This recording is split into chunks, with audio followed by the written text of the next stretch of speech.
দয়া দিয়ে হবে গো মোর জীবন ধুতে। এই গানের কথাটির অর্থ গভীরভাবে আধ্যাত্মিক ও ভাবগত। এখানে জীবন ধোয়া বলতে মানুষের অন্তরকে শুদ্ধ করা, পাপ, ভুল ও অশুদ্ধতা থেকে মুক্ত হওয়ার আকাঙ্ক্ষা প্রকাশ করা হয়েছে। এখানে গায়ক বা কবি স্বীকার করেছেন যে নিজের শক্তি, সাধনা বা যোগ্যতা দিয়ে জীবনকে পুরোপুরি পবিত্র করা সম্ভব নয়। এর জন্য প্রয়োজন ঈশ্বরের দয়া ও করুণা।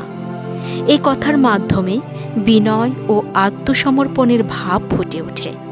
মানুষ তার দুর্বলতা ও সীমাবদ্ধতা উপলব্ধি করে ঈশ্বরের কাছে করুণা প্রার্থনা করেছে, যেন সেই দয়ার স্পর্শে তার জীবন নতুন করে নির্মল ও সুন্দর হয়ে ওঠে।